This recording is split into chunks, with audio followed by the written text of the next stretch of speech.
Happy Wednesday and welcome to Yahoo Sports Daily. She's Caroline Fenton. I'm Jason Fitz. Wednesday, you know what that means, Caroline? That means it's hump day. Hump day. It feels good. I don't know why. It is Wednesday, isn't it? Yes, I get that of little course. smile. It's Wednesday.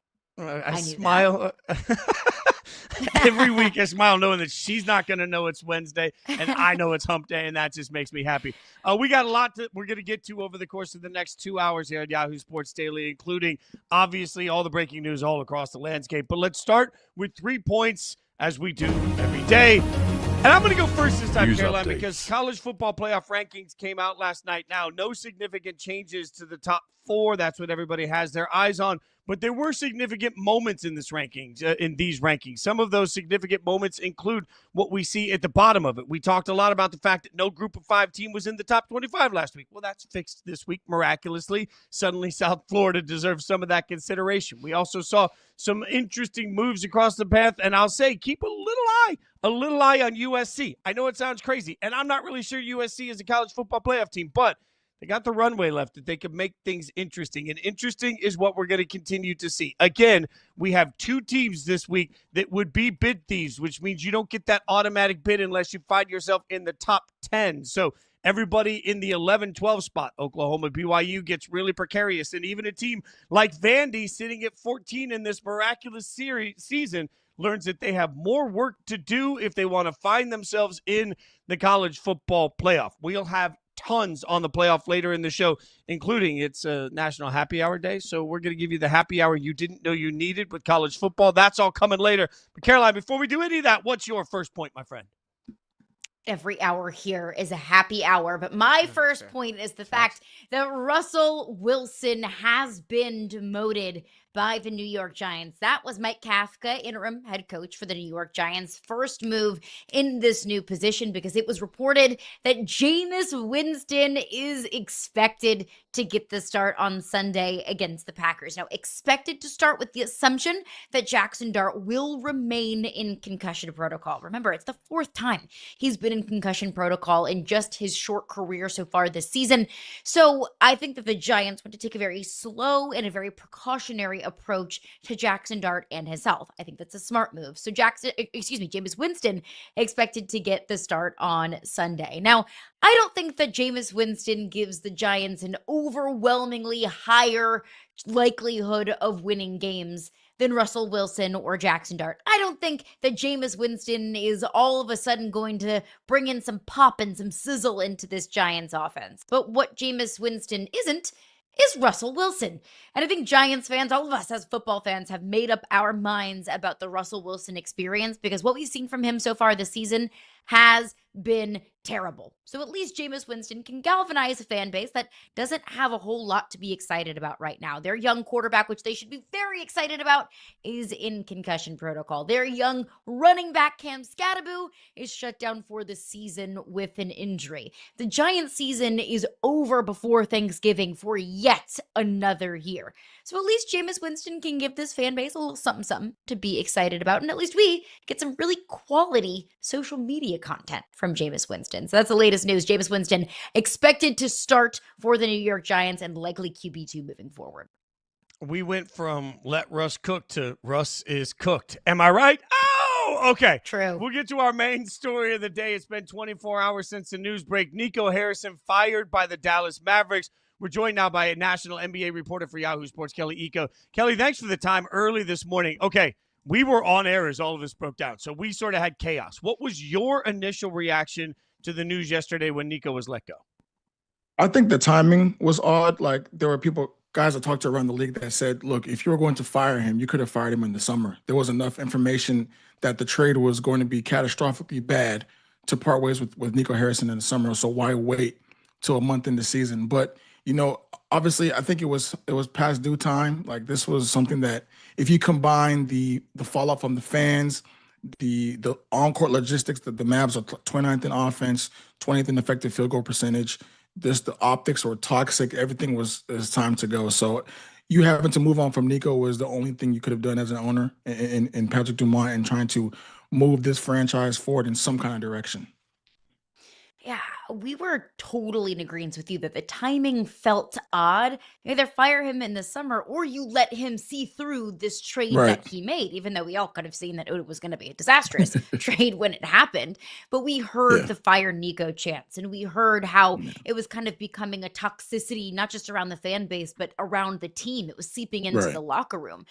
Was that negative energy, the fire Nico chance, was that the biggest reason that Dumont decided to move on from Nico Harrison?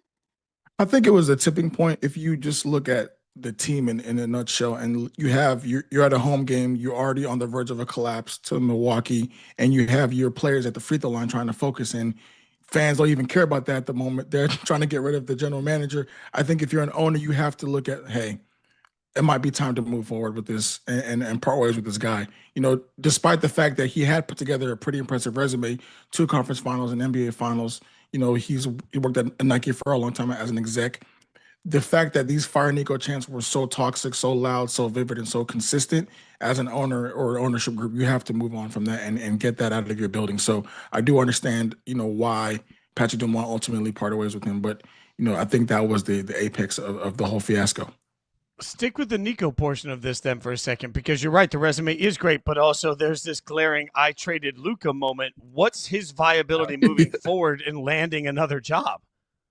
Oh man, that he might need to go back to Nike, maybe Adidas or maybe New Balance, something. Because from a basketball perspective, that might have been career suicide. And I talked to one exec that said that's a career suicide move. And the unfortunate thing is that you kind of tarnish all of the goodwill that you built prior to that moment because you jumped the gun and made a move. Now, if you combine the fact that the Luka's averaging 38, 9, and 9, and the Lakers are cooking right now, and Dallas looks like they're headed for the lottery, and they will be for the next couple of years, that's a move that you just can't do. And just the whole event in itself was a bad move.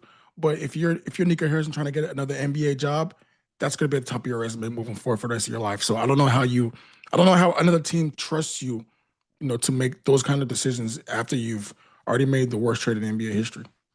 All right, Kelly, you're going to learn one of my favorite phrases this morning, meat shield. There are different coaches and GMs that are just meat shields for owners. Like, I keep going back to this. I said it yesterday. I want your thoughts on it. As much as we put this squarely at the feet of Nico, he didn't have the power in my mind to just walk in and say, we're trading Luka. How much responsibility does the Mavericks front office, the Mavericks ownership group, I should say, how much responsibility do they bear in this?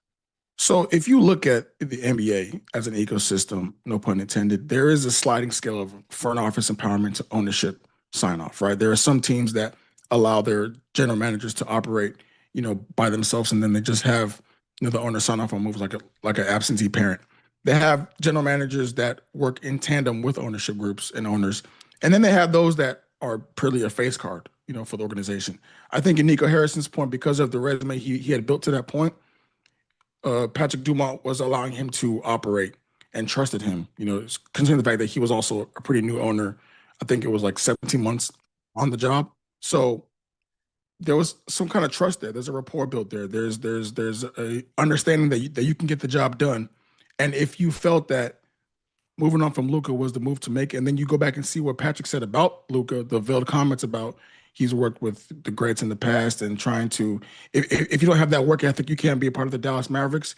That kind of shows you that he was on the same page as Nico Harrison. So they're in bed together. So if you're going to blame Nico, you got to blame Dumont as well and the ownership group, because that's a move. It's a no-brainer not move. Just stand still, keep your hands to yourself, and you're going to be fine. Even if you aren't going to be a contender, even from a revenue standpoint, you're an owner. You're putting fans in the seats. You're putting the marketing deals, the social impact on the community. Having Luka, as the face of that franchise and the city for the next 15 years is going to be more green than in the red. So it's a no-brainer. I think if you're going to blame Nico, you got to blame it 50-50. I'm 100% with you that nobody is innocent in this situation. That even, with the fire Nico chance, did ownership expect the fan base to just be totally cool and calm and collected with trading the guy who is not just the face of the franchise, but one of the faces of the city, to your point? So with that understanding that ownership in the front office bears some culpability in all of this as well. Are the Mavericks really better off today after firing Nico Harrison than they were with Nico Harrison? I think ultimately time will tell. Like if you look at what the Mavericks have to face for the rest of the season, they're essentially putting all their efforts toward developing Cooper Flag, trying to see what they can build around him and develop him to be that ball handler, that initiator. Anthony Davis is overweight, out of shape, and he's injured. Kyrie's still on the mend. Klay Thompson and D'Angelo Russell shooting less than 30% from three. The basketball doesn't look great. So to that point, Nico can only do so much as far as he can't account for player injuries. Although before the trade, you knew these players have a history of getting injured. So that's another thing. But, you know, that's why I just thought that he should have been allowed to at least see the season through. If you weren't going to fire him, in July, then you should have allowed him to just see the year out. Because right now, I don't think that they're in a better spot today, basketball-wise, than they were yesterday. Now, if they go ahead and bring in Dirk Nowitzki to come be in the front office to pair with Michael Finley, then yeah, then you could say that they're in a better spot. But until you see an improvement in results, you can't really say that right now. Kelly, I'm trying to figure out what all this means for AD. And, I've heard both sides from smart people in the last 24 hours that Rich Paul being close to ownership means that AD is protected, or it means that AD is going to get to go wherever he wants to go. What do you make of the reports yesterday that Rich Paul and ownership are close, and what it means for AD moving forward? I think, at the end of the day, any Rich Paul client is going to be taken care of. We've seen that time and time again in NBA history. So I think if it comes out that AD, wants a better situation for himself, I think they'll allow him, they'll work with him to do that. Ultimately, the future of Dallas is tied to the future of Cooper Flag, right? So that's their biggest hope. I mean, we all saw the video of them in the war room after getting the number one pick, the sheer excitement in that building. So we understand that going forward the next 10, 15 years, Cooper Flag should be the most important thing in that locker room. So if it comes out that AD wants, to go to a contender or something, to even give them a reset, they need some like for the next, after this season, they don't have their first round pick for the next 3 years because of move that Nico Harrison made. So if you want to replenish some of those draft assets, moving your best players is a good way to start. So if AD wants to move, they should probably help him do so.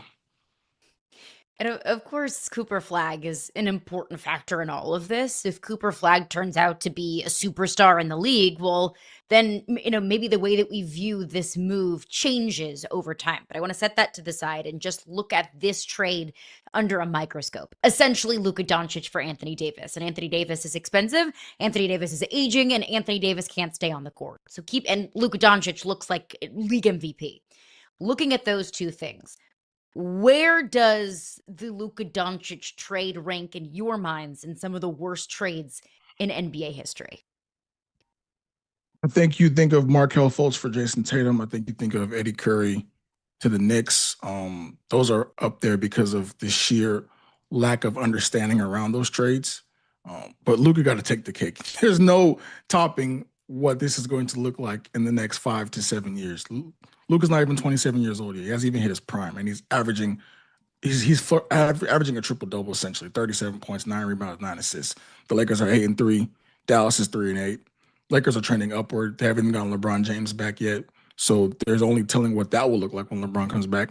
You got to think, if you're a Lakers fan, that this team can go they can make a pretty deep run in the Western Conference. So, and that's for years to come. There are going to be more players that want to come out and play with Luka, as he ages and as he progresses in this Lakers uniform. So this has to be the worst trade in, forget NBA, the all of sports.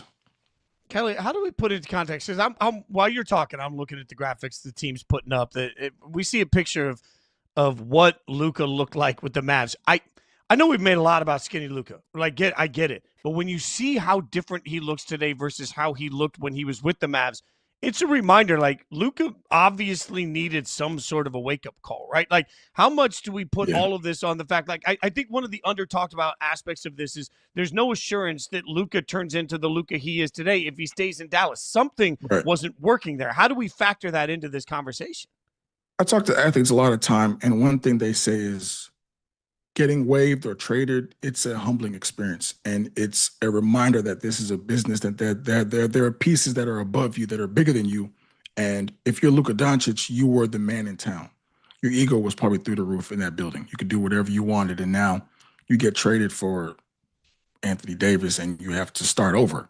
That's going to, in your brain, you're going to have to wake up and get back into shape, get back into playing shape, get that love of the game back, because it was clear that towards the end of your tenure in Dallas, you weren't looking the greatest. And if you want to go back to the NBA Finals and defensively, how he was trying to account for his rotations and lack of speed, all that is conditioning. And over the summer, all credit to him, he got back in shape. He slimmed down, and now he looks fantastic. So the big thing is, can he keep that physique? Can he keep that level of conditioning and the weight down? And that will be the biggest key for him. But for sure, like, that trade itself was the biggest wake-up call he needed in his career at that young age.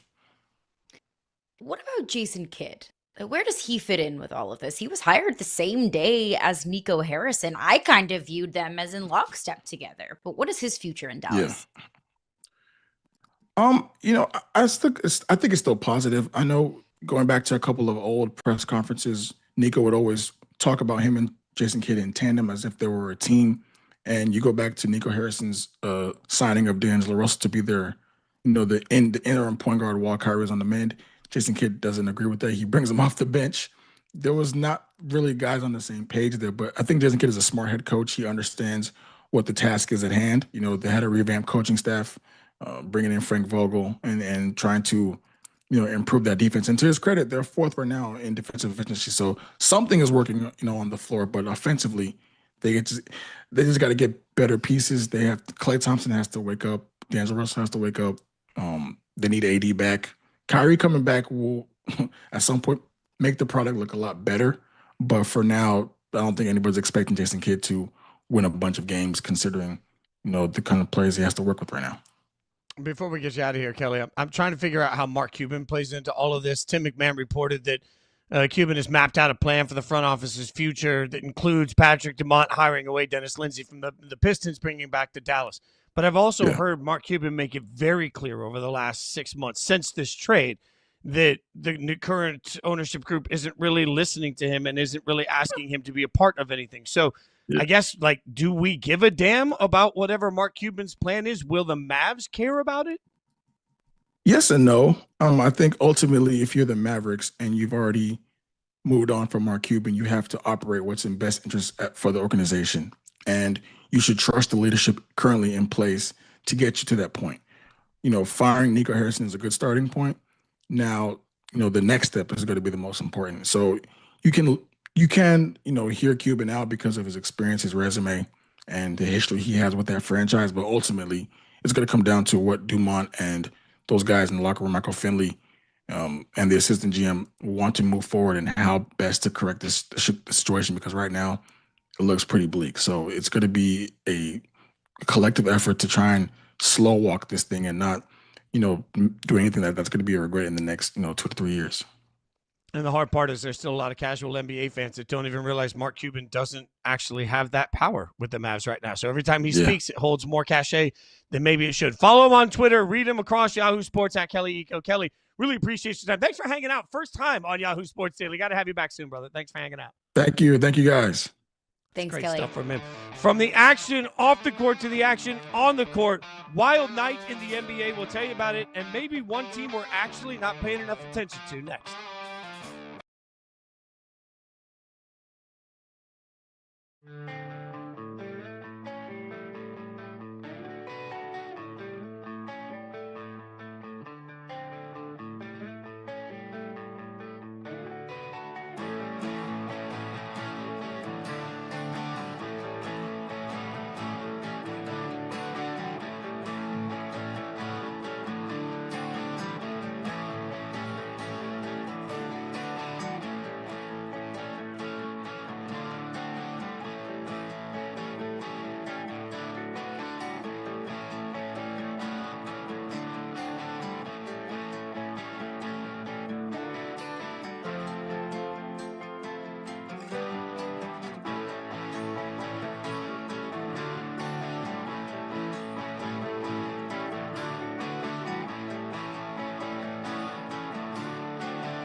Hey, Jason and Caroline, it's Dan Titus, and here's what happened while you were sleeping in the association.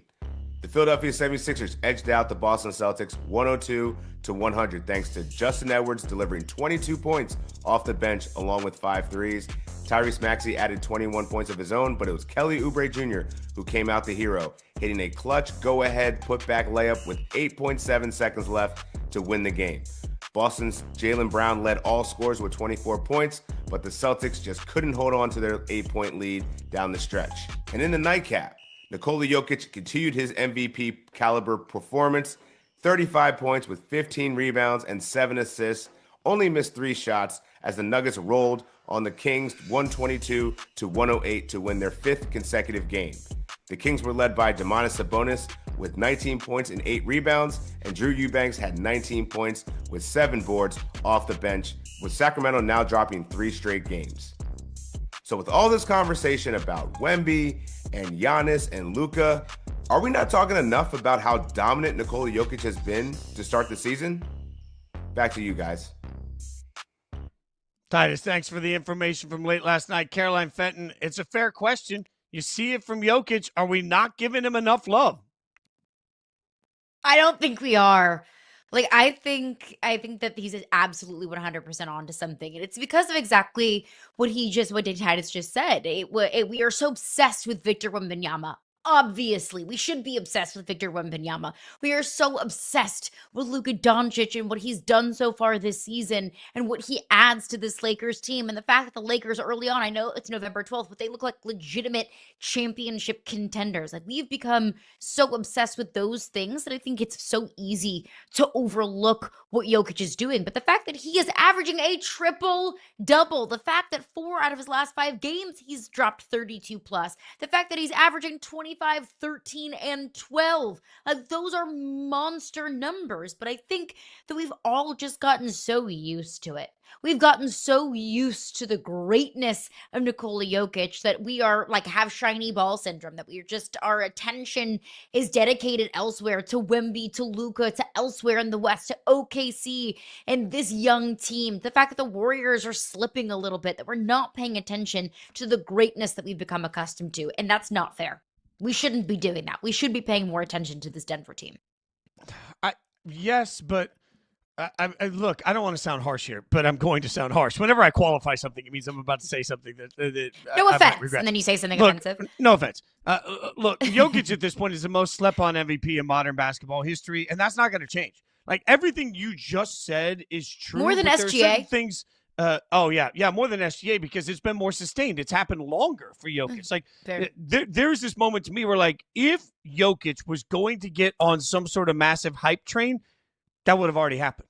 Like, the opportunity to become a sensation that the world pays attention to has already passed. And I can't tell you why. Like, I can only tell you, as I've always been brutally honest, even when I was at ESPN and we talked about, should we talk about the Nuggets when they were about to win their first championship? The bosses at ESPN came back and said, no, nobody cares. And they were right. Like, the numbers, the metrics, all of the things that get studied all the time. When you talk about the Nuggets, people don't resonate to it. The casual fans don't flock to it. So it's a little bit like the equivalent in TV and music and entertainment when they talk about the Q rating. A Q rating is a score through panels where they sit there and say, okay, does this person sort of resonate as an actor or as a musician or as an on-air personality? Do they resonate?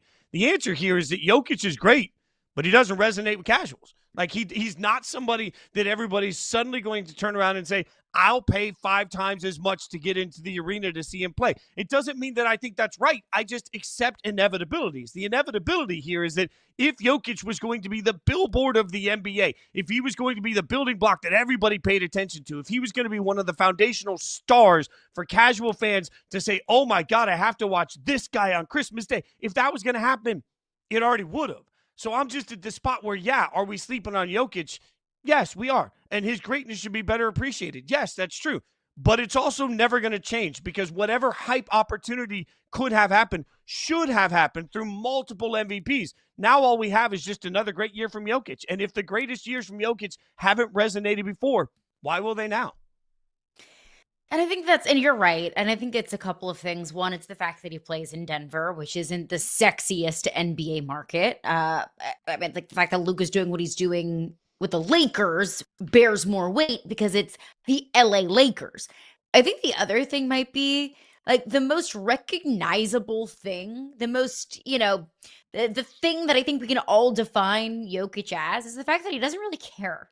And I wonder how much that kind of damages a public persona or how much he isn't, viewed as kind of the face of the league because he just wants to go home and race his horses. Like the man cares about his horses. The man was in tears over his horse winning a race. And then whenever he won a championship, he was like, okay, great, that's fine. But like, I'm not going to the championship parade because like I gotta go home and tend to my horses. I love that about him. I think that kind of humanizes him. I think it's fun and it's quirky and it's different.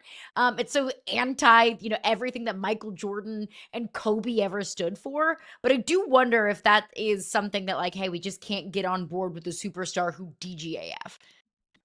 You're 1,000% right. And the opposite of that is some of the guys from the last generation that love being center of attention, not the least of which is Draymond. While everybody was sleeping, the Thunder absolutely just destroyed Golden State. And then we get this quote. I think everyone was committed to winning after the Butler trade last season and doing that any way possible. Right now, it doesn't feel that way. This Caroline is rich to me. This is rich to me. You can be one of the greatest basketball players of your generation, Draymond. That's fine. Maybe you are. You can be that in every possible way. But for you to call out a commitment to winning when it feels like the most important thing in your life are your podcasts and your quotes, when you're out here being talked about on every major news network because of the things you said about Dak, not even your sport, Dak, in the middle of your season, and then you say that the team doesn't feel like they're committed to winning. My God, the hypocrisy of this. Like, at some point, if you're not performing to the level that you think your team should be performing, and you want to sell everybody on the one thing we're going to be committed to is winning, then shouldn't it be universally the only thing you're living, eating, breathing? I'm not somebody that says athletes can't have a life out of sports. I think they should. I think it's healthy to have balance. I love athlete podcasts because they have the opportunity to tell all of us things that we would never know otherwise. That's fine.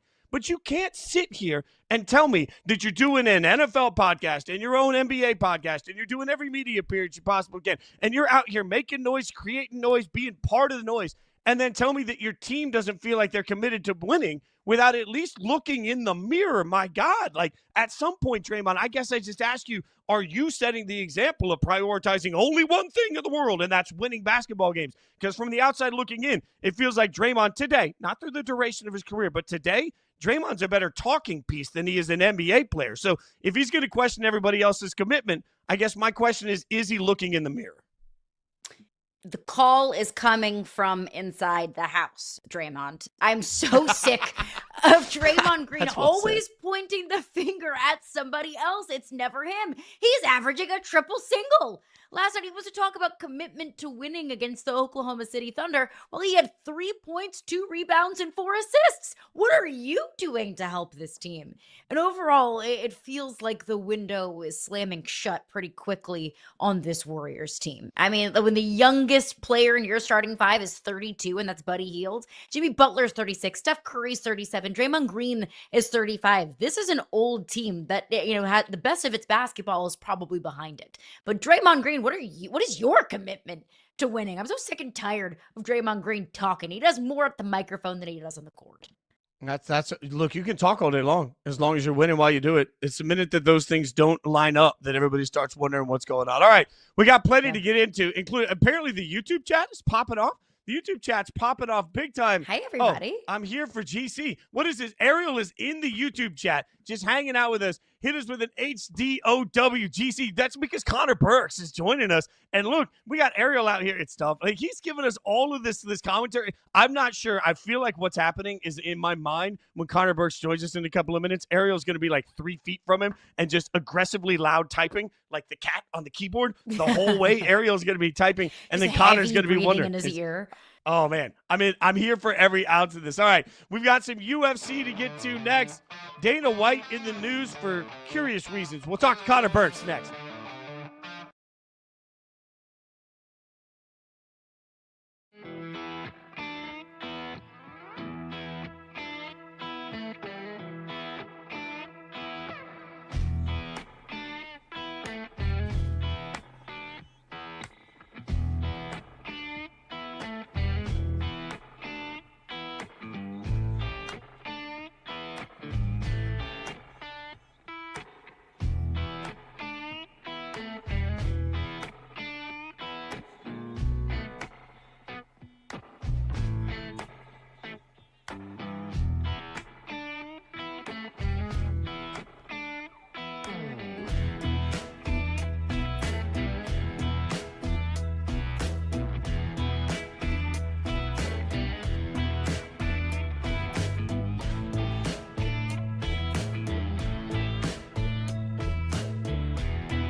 The UFC boss, whose gambling exploits are so wild Netflix is making a doc about them, once apparently lost $30 million at the tables. But when the house is owned by your BFFs and billionaire business partners, is anyone really going to make you pay? It's an interesting question that comes from an excerpt from the recent Hollywood Reporter article about UFC president Dana White. And now we're going to discuss it. Conner Burks joins us, our friend from over at Uncrowned. Conner, we've known about Dana's gambling habits for years, right? Like, this isn't new news for all of us, but what were your reactions when you heard about some of the debts it looks like he's facing? Yeah, first of all, thanks for having me. I really appreciate it. The big debut on the Yahoo Sports Daily. I'm a little bit nervous right now. I can't lie. In terms of Dana White, though, yeah, high stakes. Speaking of, nice play on words there when talking about Dana White. When I read this article, it didn't come as much of a shock. I mean, this is a guy who, for years and years, we've known about his gambling exploits. I mean, just a few months ago, he went on 60 Minutes, one of the biggest shows in the entire country, has their camera crew following him around, and he's betting hundreds of thousands of dollars per hand. That's sort of his style. He comes in and he gets out. So for him to lose this much money isn't shocking. And then, when you dig in further and find out that it's at a casino owned by his best friends and the Fertitta brothers that helped him start the UFC, whether he's going to have to pay these or not, he's coming out and denying them as well. It didn't come as too much of a shock. And Conner, I'm always of the belief that if you're an athlete, a coach, an executive in any sort of leadership in sports, you're allowed to have extracurriculars. Like, you can do other things outside of your job. But what kind of a look is it that all of this news is coming out about Dana White and being involved in these kind of scandals while the UFC is involved in gambling scandals of their own? Yeah, so I mean, you mentioned the leadership, like guys like Adam Silver, Roger Goodell. Dana White sort of plays by a different set of rules than them with the sport that he is at the head of and the personality that he portrays.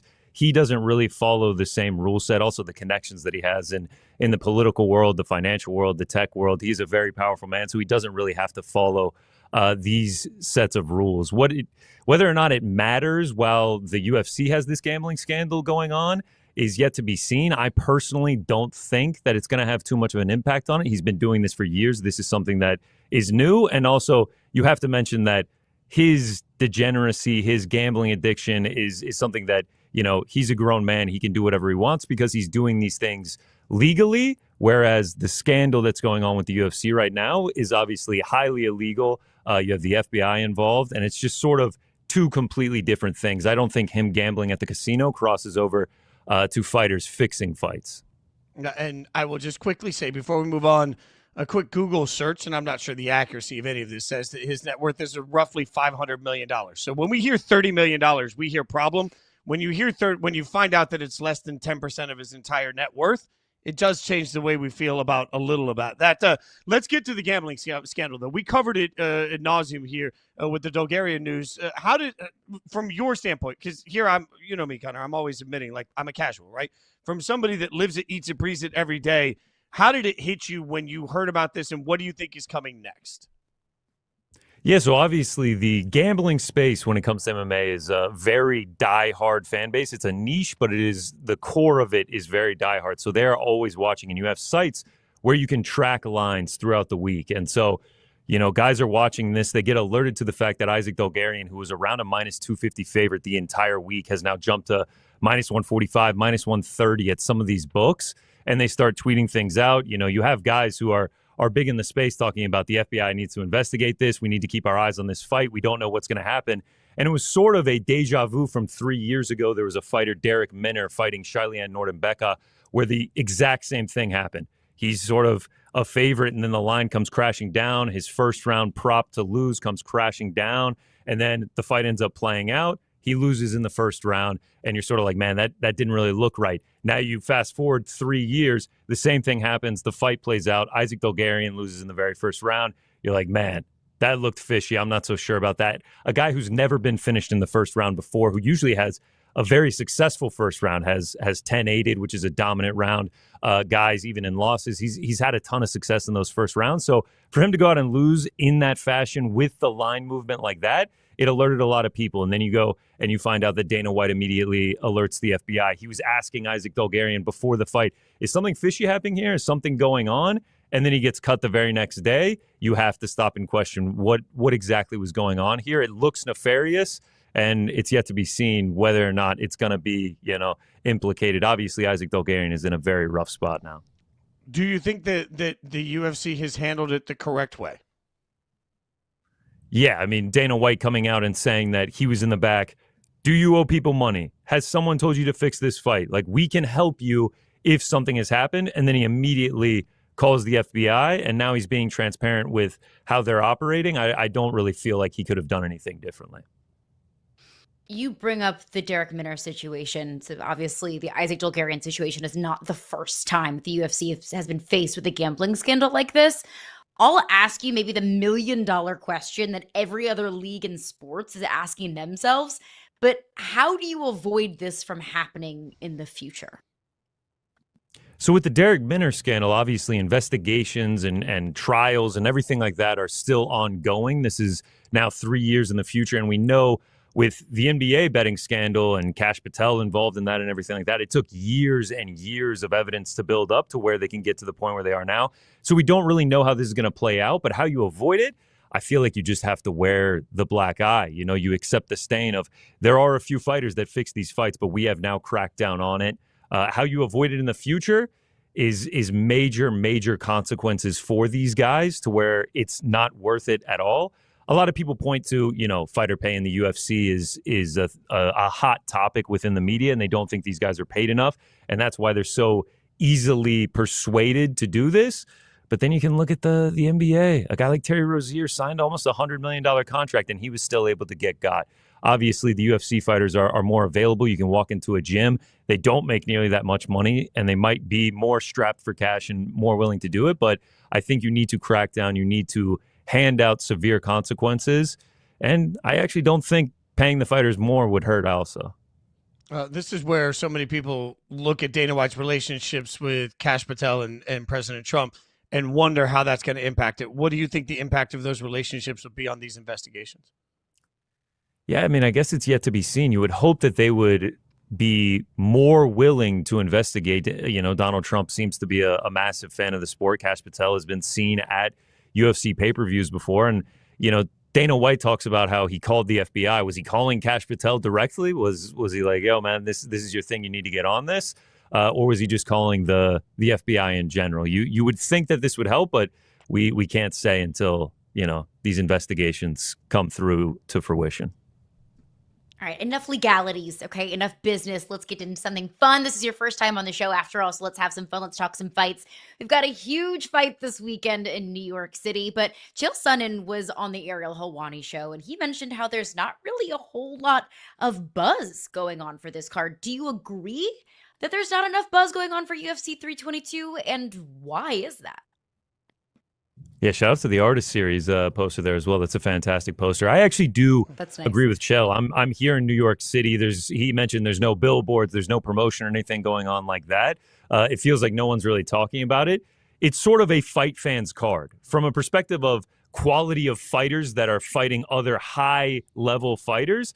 It's almost impossible to top this. Islam Makhachev going up to 170, fighting Jack Della Maddalena. You have pound for pound number 1 versus number 2 in Valentina Shevchenko and Weili Zhang. You have former champion Leon Edwards taking on knockout artist Carlos Praches.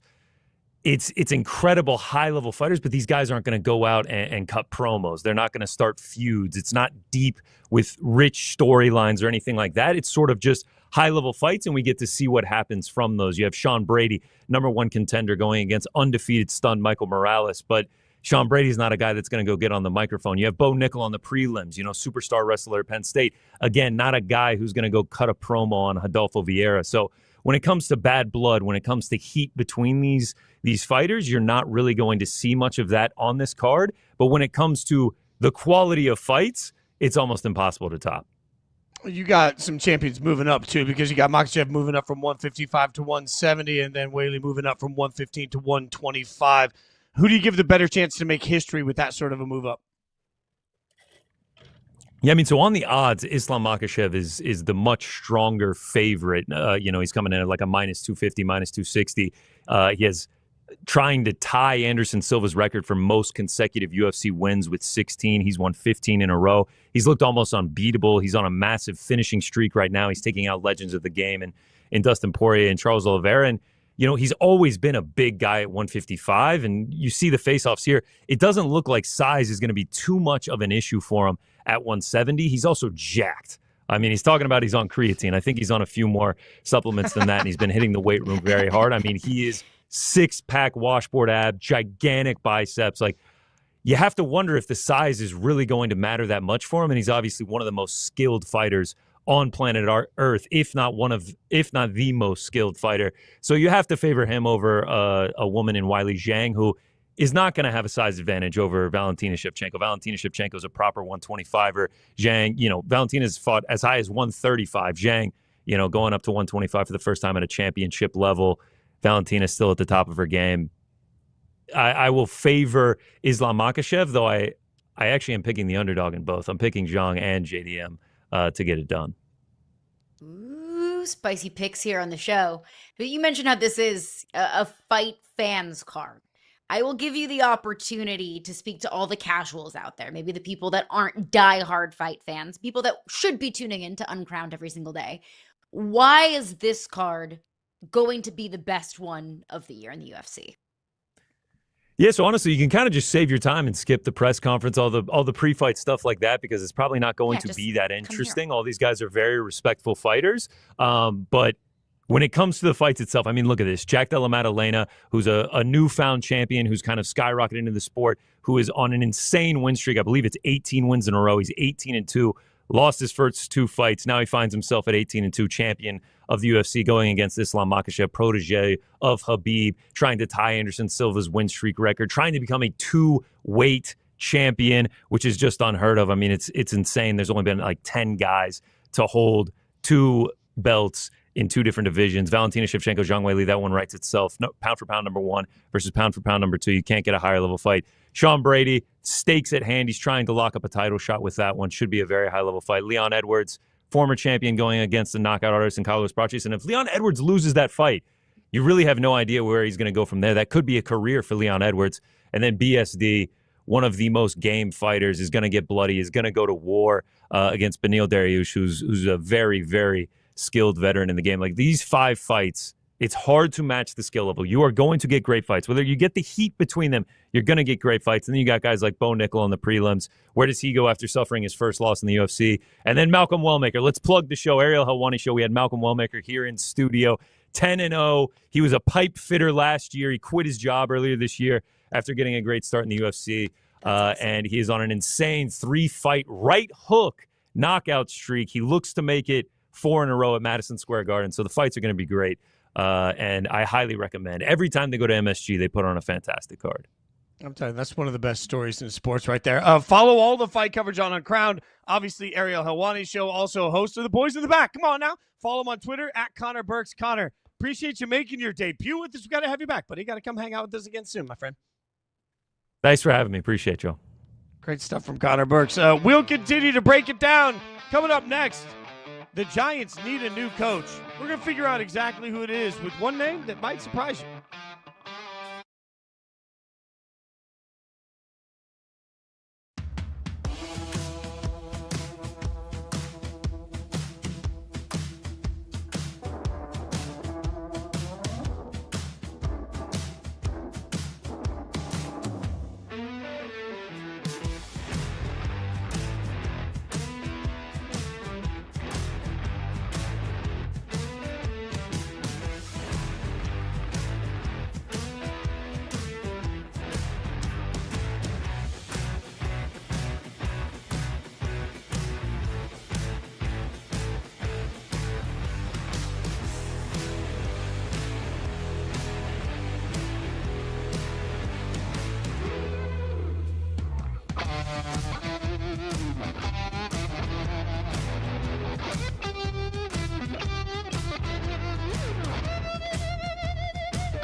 Giants owner John Mara on GM Joe Schoen.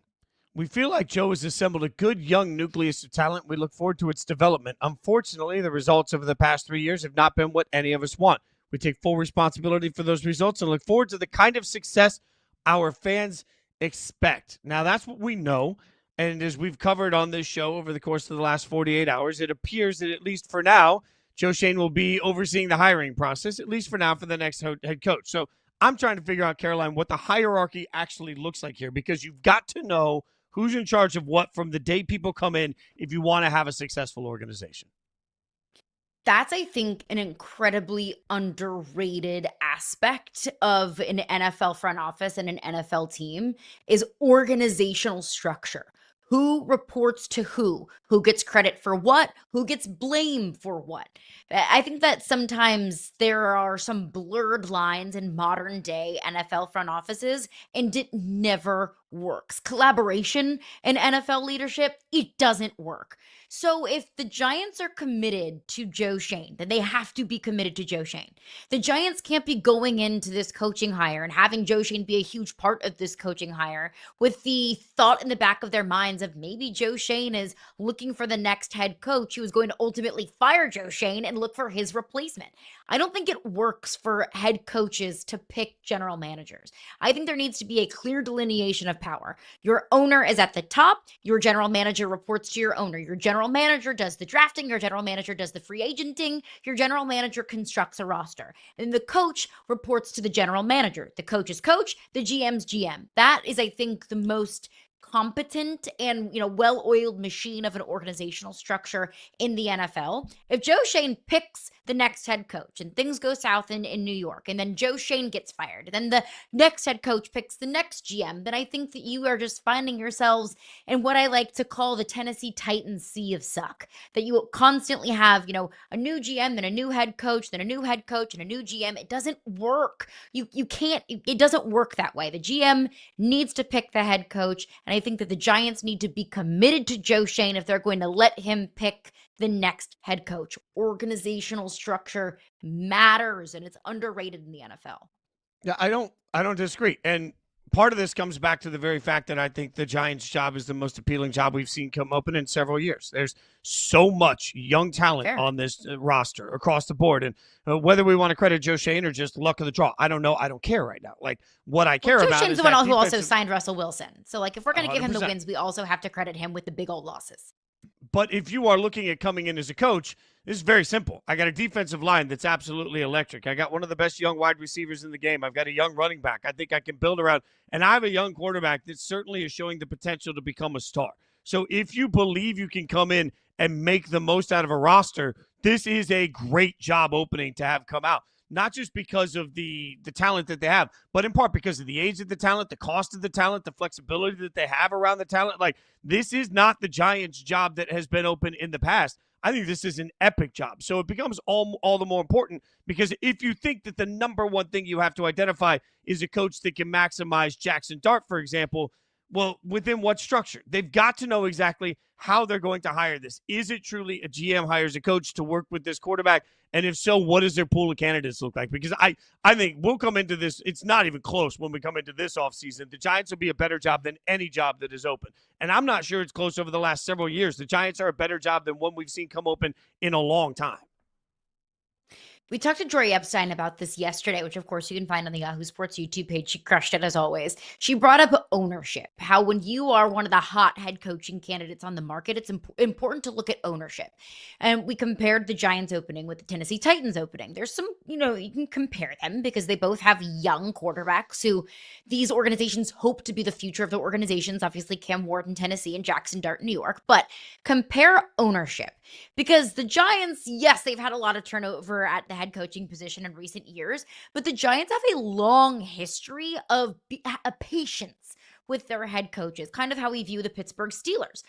In Tennessee, however, Amy Adams Strunk, she's got a quick trigger, that they've had so much turnover at GM and head coach that there has been someone in leadership that has been replaced in each of the last 4 years. That's tumultuous. And I guess in Tennessee, you're constantly always looking over your shoulder of, is today going to be the day that Amy Adams-Strunk decides to move on from me because her fuse is so short? I think coaching and being part of an organization led by the Mara family is a more stable structure in the institution. So yeah, I think it's young quarterback who looks to be the future of your organization, paired with so many great skill position players. Cam Scadaboo coming back next year, Malik Neighbors coming back next year. One of the best defensive fronts in football that is just underachieved, I think, because of coaching. And I think that's why I look at Shane Bowen. Why the heck is he still in New York? Move on from him. He's part of the problem. I'm with you. I think this job probably compares to the Cowboys opening this past year. Obviously, Mike McCarthy's contract not renewed by the Dallas Cowboys. I mean, that's the Cowboys' job. You have Dak Prescott, you have a franchise quarterback, you have one of the best receivers in the league in CeeDee Lamb. They had one of the best young defensive stars in Micah Parsons. So I thought that was a very attractive job as well. But with the ceiling with this roster that hasn't even gotten close to reaching that ceiling with this Giants team, I think this Giants opening is definitely up there with one of the best openings that we've seen in recent years. Normally, job openings come because you have a totally dysfunctional franchise. I don't think the Giants are that. I think it's a franchise and a team right now that hasn't even scratched its ceiling. So who should be the next head coach of the Giants? Ooh, I think it should be Mike McCarthy. Mike McCarthy would be my pick, and he's been a name that's been thrown around a lot. But if I want to give you a little bit of a dark horse candidate, maybe a little bit more of a deep cut here, I'll look at Clint Kubiak. He's the offensive coordinator in Seattle. He's had a ton of success, obviously, in Seattle. What he's done with Jackson Smith-Njigba and Sam Darnold, I mean, the Seahawks look like legitimate Super Bowl contenders. He's also an offensive-minded head coach. I think that's where the Giants should be looking because they have a young quarterback. They want to get the most out of their young quarterback in Jackson Dart. So I think they should be leaning offensive-minded. And he's also young. I mean, Clint Kubiak is 38 years old. I think that would be a great fit with their young quarterback in Jackson Dart. I love the idea of an offensive head coach. I do. I am scared of a young head coach with a very young roster that hasn't necessarily been there before, unless he brings in a staff with him of established people that have been there for a minute that aren't also trying to angle for a shot. Very weird, complicated dynamic.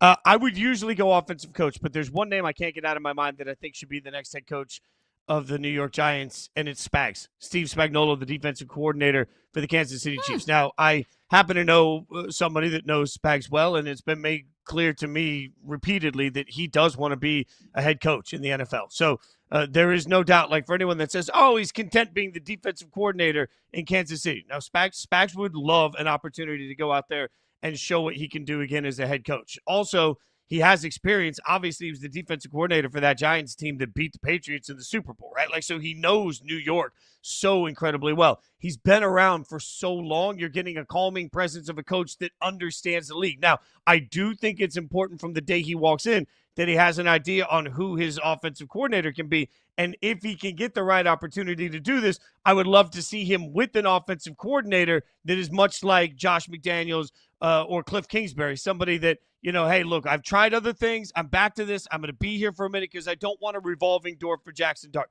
So Spags would have to come into the interview with a great plan on somebody he believes can be an offensive coordinator that he believes they can hold on for multiple years. But when you want to talk about Kansas City, and part of the reason they're dominant, I say this all the time, if you want to beat the Chiefs, you got to have the best quarterback of his generation, the best head coach of his generation, one of the best GMs of his generation, and the best defensive coordinator of his generation. Spags is one of those men. So give him the opportunity to go into a market that he knows with the defense that he can maximize, with a team and an attitude that he's going to understand in a city that he's familiar with. There will be nothing about the moment that's overwhelming, I should say, for Spags. And that gives him the opportunity to step in from day one with a really talented roster and a great talent on defense.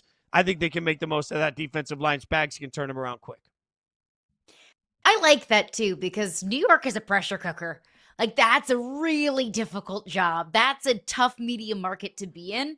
Spags has been around football long enough that he can handle that kind of pressure and he can handle that caliber of job. The other thing that you brought up that I think we also need to talk about is, and it's something that I subscribe to, of, you know, you got a young quarterback. What's the trend in the league is these young offensive-minded head coaches. You don't necessarily need to have a young offensive genius as your head coach. What you would need is a head coach that's willing to defer the offense to a young offensive genius offensive coordinator. So the offensive coordinator can just focus on the offense. It doesn't necessarily need to come in the form of a head coach. I've questioned that with Ben Johnson. Is Ben Johnson a better offensive coordinator than he is head coach? Is he a better offensive coordinator just focusing on the X's and O's of the offense rather than focusing on being a tactician? Time will tell. I like Ben Johnson, but we've seen some, questionable, iffy calls from him as a tactician rather than an offensive coordinator. So what Spags could do is bring in the best offensive coordinator that he can find. What does Mike McDaniel's future look like in Miami? Will he get, kind of get the boot in Miami, and maybe he'll be a better offensive coordinator than he is head coach? That would be a really fascinating pairing, I think. So I think it's important to find out that just because you want a young offensive mind in the building doesn't necessarily mean that it has to come in the form of a head coach. Well, what we know is that we'll keep you updated on the Giants search. It's going to be a wild one. Probably no quick resolution to it either. All right, coming up next, the College Football Committee has spoken. The rankings were out, and we're going to give you the most interesting analysis of teams you've ever heard on it coming up next.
The College Football Playoff Committee has spoken, and we have a new bracket. There are no changes at the top. Number 2, Indiana didn't go anywhere, even though it was tight against Penn State.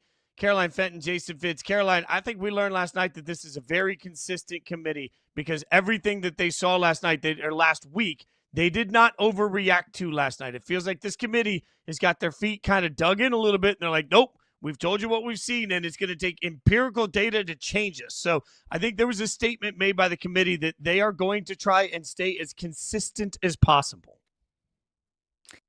And I appreciate consistency, but I think we also have to look at the fact that we get new data every single week. And that new data allows you to change your mind if you see fit. Because Texas A&M this past week went on the road and beat a top 25 team by 21 points at Missouri. Ohio State went on the road and beat a 2-win team by 24 points. Indiana barely scraped by a Penn State team that fired its coach and doesn't have its starting quarterback. Now, look, I have no agenda against Ohio State and Indiana. I do appreciate consistency from the committee, but at some point, what you do every single week has to matter. And I don't know what more Texas A&M has to do to get out of that number 3 position. Because Texas A&M is undefeated, just like Ohio State, just like Indiana. Texas A&M has massive victories, road victories against conference opponents. And look, you can call me a hater all you want. Take a look at the helmet behind me. I went to LSU. You think I'd be banging on the table? Thank you. For a team that my team hates? Because I'm a hater?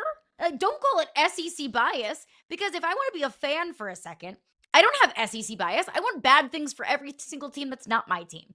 But I'm being an analyst right now. I'm being as professional as I possibly can right now. And I'm just looking at the numbers. I'm looking at what we saw this past week. I'm looking at the full sample size of what we have this entire season. And I frankly, Fitz, I don't know what more Texas A&M needs to do other than beating Ohio State and Indiana head to head in order to leapfrog one of those teams. I don't think that we're giving Texas A&M enough credit. They're not going to leapfrog either of these teams until, maybe the very end. Look, at this point, to your point, the strength of record, strength of resume. Well, because the committee's telling you that they think Indiana, like the honest answer to this is that the committee's telling you they just think Indiana and Ohio State are better.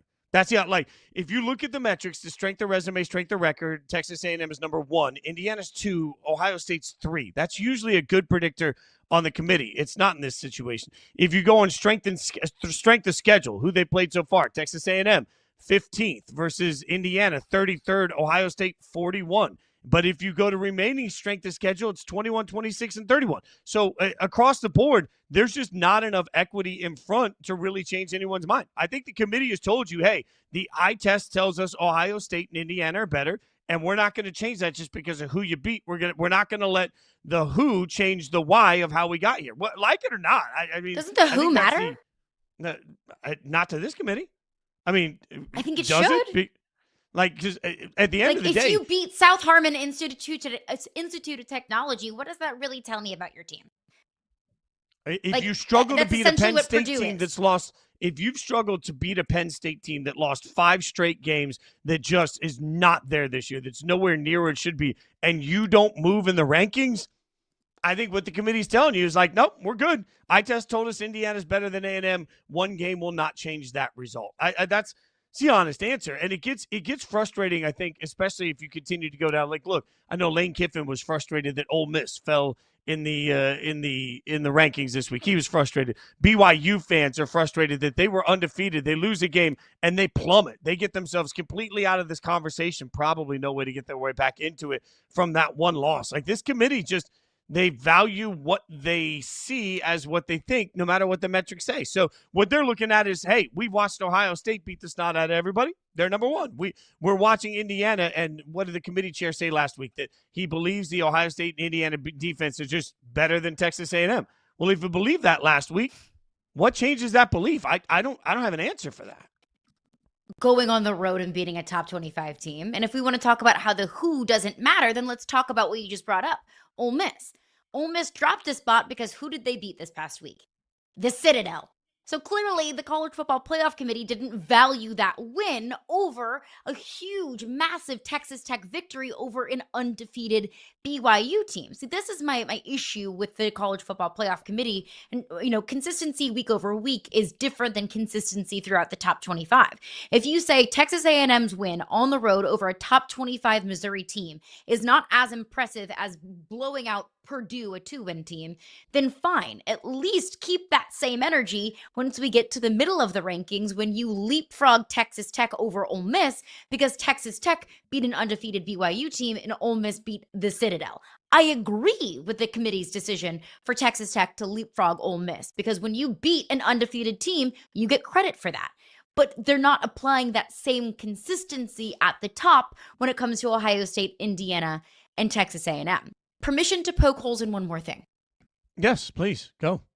Thank you very much. One thing that I do appreciate that the committee has done is value head-to-head. Head-to-head should matter because we use the hypothetical neutral site if these two teams played tomorrow argument all the time. So if we actually got that game, we should put some stake into that game. I think that Alabama being above Georgia is right. That's correct, because Alabama beat Georgia head-to-head. I think Georgia being above Ole Miss is correct because Georgia beat Ole Miss head-to-head. And all three of those teams are all 8-1. They have the same record. So riddle me this. Why is a 7-2 Notre Dame team 6 spots ahead a 7-2 Miami team when Miami beat Notre Dame head-to-head?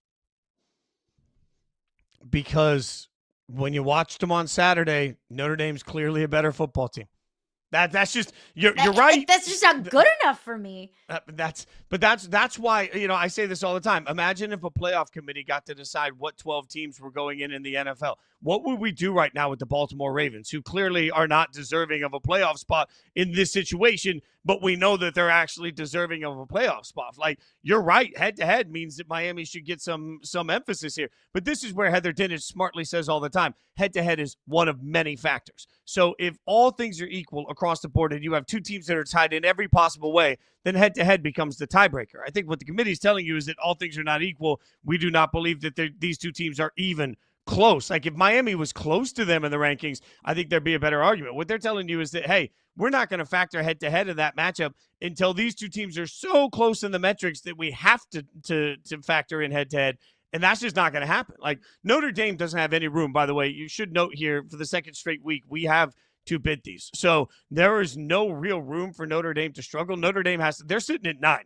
You want to talk precarious? If you're sitting at 9 or 10, understand that you have no wiggle room, I think, unless you just look okay, and then maybe the committee lets you have it. I mean, Caroline, that's the hardest part about the committee process is that, like, when you become an eye test, this is what I see and this is what I trust committee, you can't fight the eye test with logic. And when you can't fight the eye test with logic, there are going to be some that we like and some that we hate along this process. And that's what's maddening for the humanization of college football.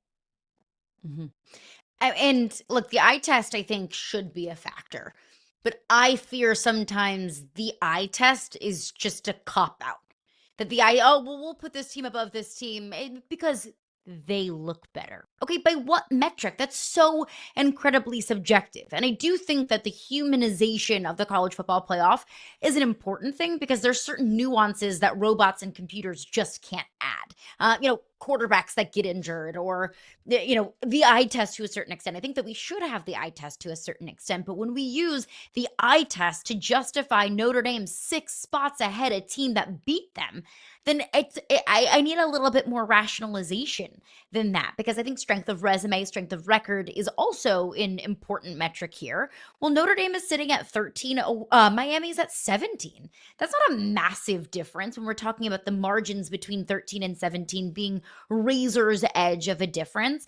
And let me just point out here, because I can already hear people, yelling at me. I don't hate your team. I don't hate Notre Dame. I don't hate Ohio State. I don't hate your team. I pinky promise you.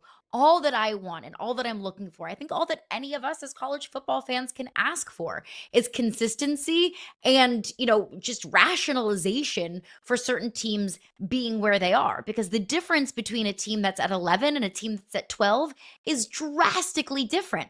Because the team that's at 12 might get left out of the college football playoff when we're talking about group of 5 bid thieves. 11 might find themselves sneaking into the playoffs. So where these teams are ranked, even if it's just the difference of one spot, could be the difference of making the postseason and going to Cancun.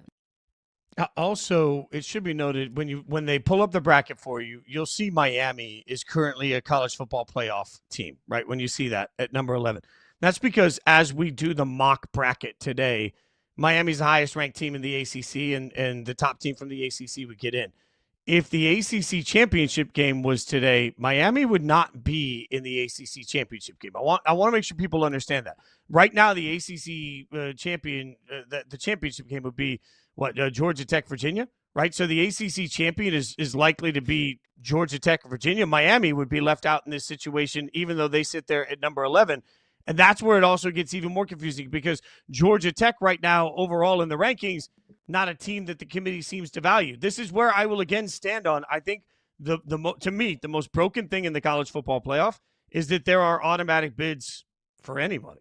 And I know nobody wants to hear that because we want this great inclusive world. But for me, what I want are the 12 best. I want the 12 best no matter what. I want the committee to sit down and tell me who are the 12 best teams in college football. Caroline often mentions the fact that she has an LSU helmet behind her. I've got a UNLV helmet behind me. I love the concept of the group of 5 having a shot at the college football playoff, but not at the cost of a team that actually deserves to be in. I want 12 best. I've often said that the college football playoff is the 12 best of the 12 most deserving, which is a very complicated nuance to how they find this. I'm just not sure right now when I look at the way this is all going to play out that people are going to be particularly satisfied with the group of 5 team or the ACC champion that gets it. One person that would be excited, Ryan Tannehill, is going to be excited about Texas A&M. We'll ask him about it. We'll talk to Tannehill coming up next on Yahoo Sports Daily.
Salute to Service is the year-round effort by the NFL to honor, empower, and connect with our nation's service members, veterans, and their families. The Bears visited Naval Stations Great Lakes to meet service members and take part in a behind-the-scenes tour of the base. A really incredible moment for the NFL. And joining us from Madrid, Spain, where he's participating in a Salute to Service flag football competition with members of our military at the Naval Station, Rota, it's Ryan Tannehill. Ryan, really appreciate you joining us. This is an amazing initiative. Salute to Service is incredible. Tell everybody what you're doing there. Yeah, it's been great. Thank you guys for having me. So I partnered with USAA to be a part of their NFL Salute to Service flag football experience. So I was able to tour a naval base here in Rota, go on board a ship, get a tour of the ins and outs of everything they had going on there with my family, which was incredible to have them along for the journey. And then we were able to go out and play some flag football. So I had a little bit of a tournament set up, a few teams, came down to the last play of the championship game, and my team was able to come out on top. So, thankful for that.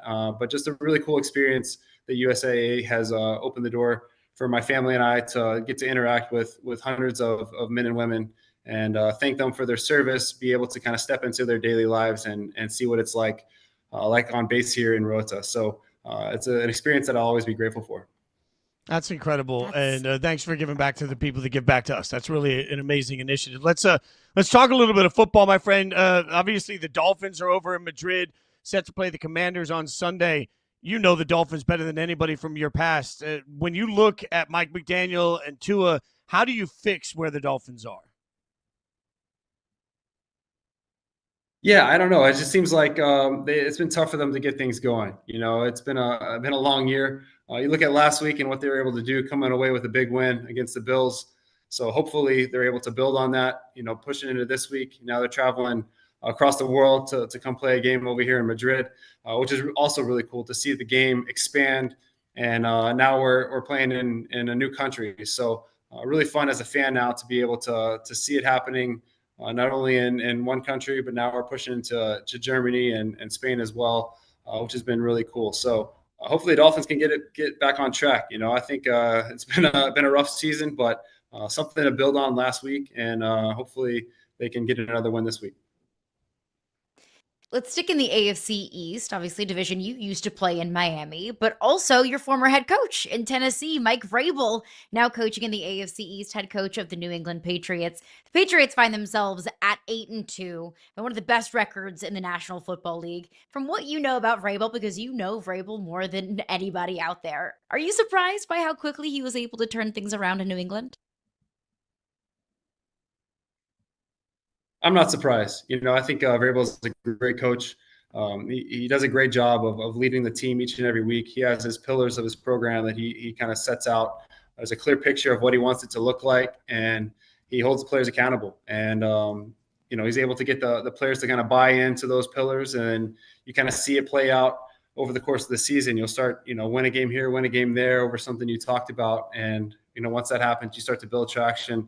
And so, not surprised. I think he's done a great job up there so far, and we'll see how they finish down the stretch. Why do players love Mike so much? For me, it was the way he led the team. It's because I played for several head coaches over the course of my career, and the consistency at which he stood in front of the room and had a clear vision and direction that the team was going in, that he wanted the team to go in, and he was able to relate to players. I think he sat in those same player seats, so it gives him a little bit of an understanding of what it's like to sit on a player seat more than a lot of guys. But more than anything, it was his ability to set out a clear vision and then hold everyone kind of accountable, from the other coaches to the players and the staff, just making sure that everyone's aligned and on the same page, and there was no disarray throughout the communication lines of what's going on and where we're going. Is there one story or anecdote about Mike Vrabel that you feel like so perfectly encapsulates what he is like as a head coach and a person?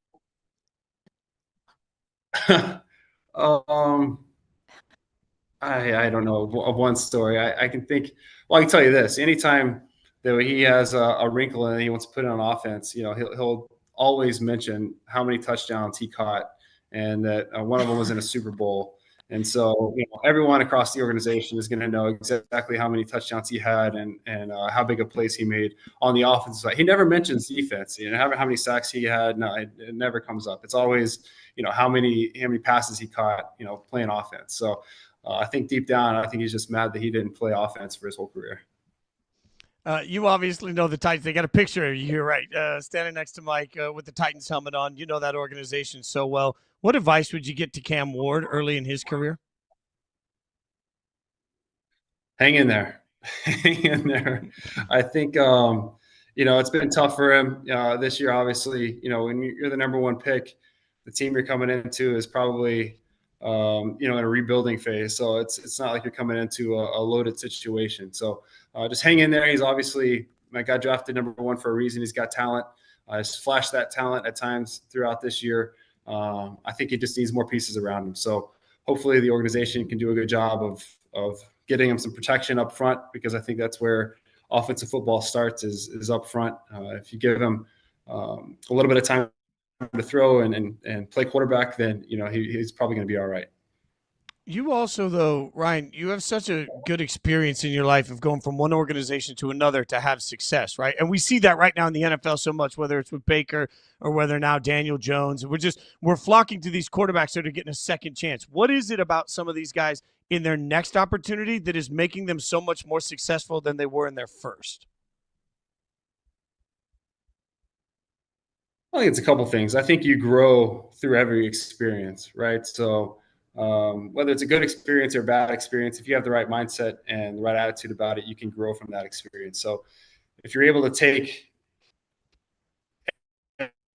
everything that you learned in your first stop, grow from it, and move on to another team, another network, then, it gives you another opportunity to kind of start fresh. And sometimes it's just a better fit. Like I said, the team might be a little bit better. You might have a better offensive line. The offense might fit your skill set a little bit better.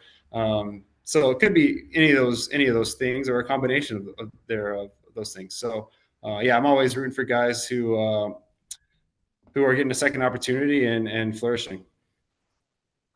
Yeah, it can be such an imperfect science of drafting quarterbacks or putting quarterbacks in positions to succeed, whether it's their first stop or second or third, whatever it might be.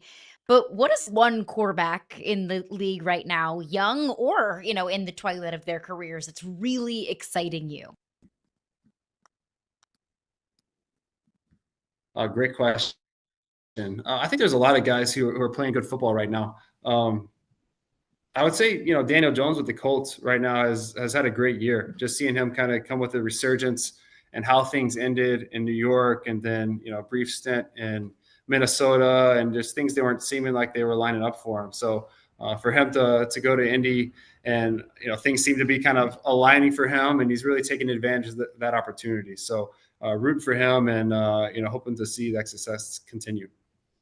We see quarterbacks with continued success, and it just kind of reminds me you haven't filed your retirement papers, Ryan. Like, we thinking about inching back into you're coming back in. Like, what are we doing, buddy?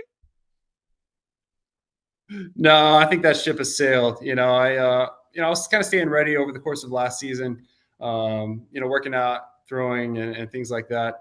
But just had to be the right call. Had to be the right situation where it was going to be a good fit for me and my family. I was looking for something I could kind of come in and finish the year on a playoff contending team, and just never came up. So wasn't really looking for something to go in and be the starter for 2 or 3 weeks, and then kind of be stuck there the rest of the year, which is what was coming in. So it just didn't come up, and I'm at peace with it. I had a lot of fun, a lot of great experiences, met a lot of really great people, some great cities. So thankful for my experience, but I think that ship has sailed.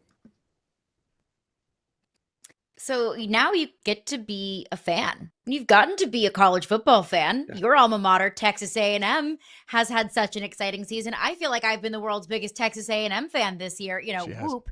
What have you noticed from Marcel Reed this year? And what have you noticed from Mike Elko being able to turn this program around and make them a legitimate national championship contender this year? Yeah, it's been so fun to be a Texas A&M fan this year. We've been on the fringe a couple of times the last few years, but haven't been able to kind of put it together. And this year so far, they've been able to really pull it together. And as a fan, it's a lot of fun to be able to watch. Playing in the SEC is tough, so you got to be on your game week in and week out. And they've been able to do it up to this point. So got to tip your hat to Coach Elko and the whole A&M coaching staff and their players. I think the defense is playing really good football. I think when you have a good defense, and it gives you a lot of chances to win games in the SEC. Quarterback Marcel Reed is playing really well. He's a lot of fun to watch. Casey Concepcion is a great player, super talented. Just get the ball in his hands. So had a lot of fun games so far this year. Some big ones here down the stretch. Of course, finishing with Texas, so that'll be a big one for us. Excited for the Aggies and what they've been able to do so far, and hopefully we can make a run at a championship. Well, we may not get to see you back on an NFL field, but at least we get to see you around flag football. Come on. Love what you're doing with Salute to Service. It's really incredible for USAA, for you. Look, Carolina and I both spent years in the Nashville media market. We have a lot of people that were your teammates we know you.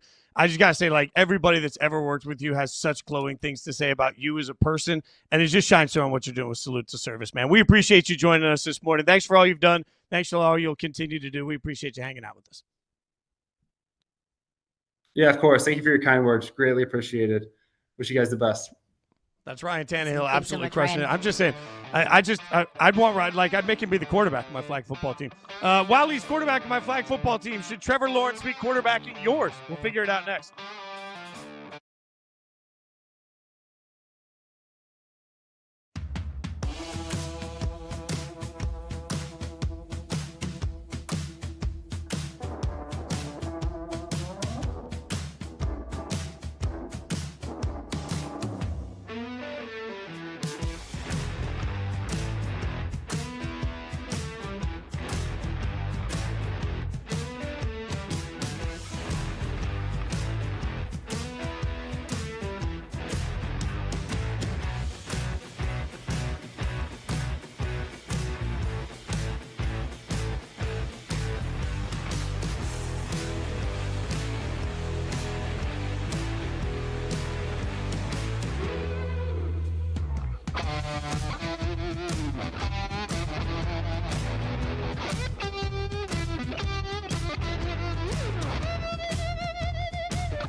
Is somebody going to make Trevor Lawrence their quarterback next year? Like, is he still in Jacksonville long term? I think if he continues to play at the level that he's at right now, he will be playing for a different team next year, because I think Liam Cohen is going to want his own quarterback in Jacksonville. And I do think there would be a market, maybe a Trevor Lawrence for Kyler Murray swap, something like that. Look, I'll stand on this loudly. If Trevor Lawrence goes somewhere else in the NFL, I believe he's going to have tremendous success. It's not an accident. We continue to see guys that were drafted move other places and have success. Sometimes you just need a total change of scenery. And I know, Caroline, he's got that with another head coach and another offensive coordinator. I understand all of those things that Jacksonville's done whatever they can to give him whatever. I just know that Trevor Lawrence, I stood on the sidelines covering him in college football when people said he should sue to change the rules so that he could get into the NFL early, because he's that type of prospect. You don't go from being as talented as he has been to just an absolute hack without a team trying to ruin you in the process. So shame on the Jags for not making the most of it. But if Trevor Lawrence goes somewhere, he's going to succeed. That's all I have to like. To me, that's clear. We agree on this? I wouldn't say he's an absolute hack, but he definitely has not reached number one overall pick expectations. I think we also need to remember, and I understand that Trevor Lawrence has been in the league for a hot minute, but Trevor Lawrence was also the unfortunate beneficiary of coaching by Urban Meyer. I think the Jags hiring Urban Meyer was the worst hire in the history of the National Football League. And frankly, I don't even really think that it's close. Urban Meyer was nothing but an absolute abomination in Jacksonville. So to get to that kind of start in your NFL career, look, Trevor Lawrence isn't the first overall quarterback or young quarterback to have his head coach fired in his first season. I understand that we've had two of that this year with Cam Ward and Jackson Dart in Tennessee and New York, respectively. But I think Trevor Lawrence just got off to such a brutal start, to no fault of his own in the NFL, that yeah, I'm with you that maybe sometimes a change of perspective and a change of scenery can be refreshing for a quarterback. Maybe Trevor Lawrence just is who he is. Maybe Trevor Lawrence just was really great in college and overly hyped in the draft process, and Trevor Lawrence is just Kirk Cousins for the rest of his career. But I don't think it's crazy to consider that a change of scenery would be beneficial for him, because we've seen it with Daniel Jones. We saw it with Sam Darnold. We've seen it with Baker Mayfield. We've seen it with Geno Smith. The list goes on and on and on of reclamation projects in this league.